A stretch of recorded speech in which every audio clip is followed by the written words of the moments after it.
লাখ মানুষের বন্দরনগরী চট্টগ্রাম এখন শব্দ ও বায়ু দূষণের দ্বিমুখী আক্রমণে জর্জরিত। পরিবেশ অধিদপ্তরের তথ্য অনুযায়ী শহরের ৩০টি গুরুত্বপূর্ণ স্থানে শব্দের মাত্রা ৬৭ থেকে ৮২ ডেসিবেল পর্যন্ত, যেখানে স্বাভাবিক সহনশীলতার সীমা মাত্র ৩৬ ডেসিবেল। এমনকি হাসপাতালের মতো নীরব এলাকাতেও শব্দের মাত্রা ৫০ ডেসিবেলের বিপরীতে পৌঁছে গেছে ৭০ থেকে ৮০ ডেসিবেল পর্যন্ত। ফলে বাড়ছে কানে সমস্যা, ঘুমহীনতা ও মানসিক উদ্বেগ। ট্রাফিক পুলিশের ভয়ও মানুষ এখন আর করছে না। গাড়ির হর্ন আর ধোঁয়ায় রাস্তায় হাঁটাও কঠিন, কানে বাজে, শ্বাস নিতে কষ্ট হয়। বিশেষজ্ঞরা বলছেন এই অতিরিক্ত শব্দের প্রধান উৎস হলো যানবাহনের হাইড্রোলিক হর্ন ও নির্মাণ কাজের উচ্চ শব্দ। সকাল থেকে গভীর রাত পর্যন্ত চলা হর্নের আতঙ্কে ঘুমহীন রাত কাটাচ্ছেন শহরবাসী।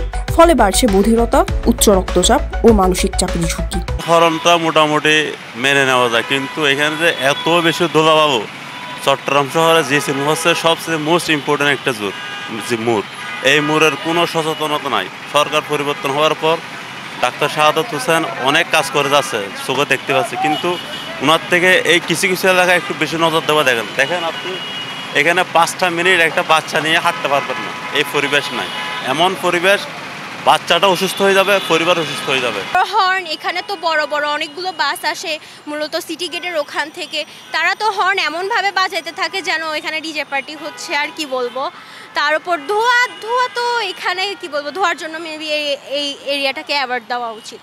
যে যত হর্ন বাজানো আসলে নিষিদ্ধ। 2018 সালে সড়ক পরিবহন আইন অনুযায়ী প্রয়োগ করে, কিন্তু দেখা যাচ্ছে তারপরেও ড্রাইভাররা একটু অসচেতন, যে কোনোভাবে ওরা হাইড্রোলিক হর্নটা ইউজ করে। ওটা ইউজ করলে আমরা 2018 সালের 84 ধারা অনুযায়ী আইন প্রয়োগ করি। আইন প্রয়োগ করার পরেও তারা দেখা যাচ্ছে যে আমাদেরকে খেয়াল না করার সময় হাইড্রোলিক হর্নটা মেরে দেয়। তাও হাইড্রোলিক হর্নটা দিলে কী হয়, মানুষের কানে অনেক সময় আঘাত পড়ে, মানুষ এটা চমকে উঠে। ওই জন্য আমরা আসলে চেষ্টা করি যে আইনের ভিতরে থেকে যাতে সর্বোচ্চতা ওনারা এই হাইড্রোলিক হর্নটা না ইউজ করে। এটার জন্য আমরা 2018 সালের যে সড়ক পরিবহন আইন, সেই আইনের 84 ধারা মোতাবেক প্রয়োগ করে থাকি। এই বিষয়ে পরিবেশবিদ ডক্টর মোহাম্মদ ইদ্রিস আলী সিটিভি পোস্টকে বলেন, আচ্ছা, চট্টগ্রাম শহরের যে পরিধি বাড়তেছে, জনসংখ্যা বাড়ছে এবং গাড়ি, প্রত্যেকটা শহরে কিন্তু গাড়ির সংখ্যাটা একটা নির্দিষ্ট থাকে, কতগুলো গাড়ি ঢুকবে, কতগুলো গাড়ি বের হবে। সারা দুনিয়াতেই কিন্তু একটা হিসাব আছে। কি ধরনের হিসাব? যে গাড়িগুলো আনফিট হয়ে গেল, যেগুলো কালো ধোঁয়া ছাড়ে, যেগুলোর ফিটনেসের ঘাটতি আছে, সেই গাড়িগুলো বের হয়ে যাবে, নতুন গাড়িগুলো যুক্ত হবে। কিন্তু এই চট্টগ্রাম শহর, বাংলাদেশে ঢাকা শহরে কিন্তু এই পরিসংখ্যাটা নাই, গাড়ি খালি ঢুকতেছে। এটা একবার পুলিশের গাড়ি যখন ধোঁয়া ছেড়ে দিয়ে চলে যায়, শব্দ করে চলে যায়, গাড়ি যখন বয়স হয় তখন কিন্তু শব্দ এবং ধোঁয়া এই দুটো নিয়ন্ত্রণহীন হয়ে যায়। শুধু শব্দ নয়, বায়ু দূষণ এখন চট্টগ্রামের বড় হুমকি। পরিবেশ অধিদপ্তরের তথ্য বলছে, শহরের বাতাস প্রায় অস্বাস্থ্যকর থেকে অতি অস্বাস্থ্যকর পর্যায়ে পৌঁছে যায়। শীত মৌসুমে, বিশেষ করে ডিসেম্বর মাসে, এয়ার কোয়ালিটি ইন্ডেক্স ছাড়িয়ে যায় 200 থেকে 250 একক। ফিনল্যান্ড ভিত্তিক এক গবেষণা প্রতিষ্ঠানের তথ্য অনুযায়ী শুধু বায়ু দূষণের কারণে বাংলাদেশে প্রতি বছর 1 লাখেরও বেশি মানুষের অকাল মৃত্যু ঘটে, যার প্রায় অর্ধেকই ঢাকা ও চট্টগ্রামের বাসিন্দা। এই বিষয়ে মেডিসিন বিশেষজ্ঞ কাজী আবরার হাসান বলেন, যে অক্সিজেন অর্থাৎ বায়ু, সেই বায়ু দূষণ সম্পর্কে যদি আমরা বলি যে বায়ু দূষণ মানুষের শরীরে কী ইফেক্ট ফেলতে পারে। আপনারা জানেন যে পৃথিবীতে এই মুহূর্তে ঢাকা শহর, দিল্লির পর ঢাকা বা পৃথিবীর সবচেয়ে দূষিত বায়ুর দেশ হিসেবে, বায়ুর জায়গা হিসেবে পরিচিত হয়েছে। এবং সেটার একমাত্র কারণ হলো আমাদের টোটাল যে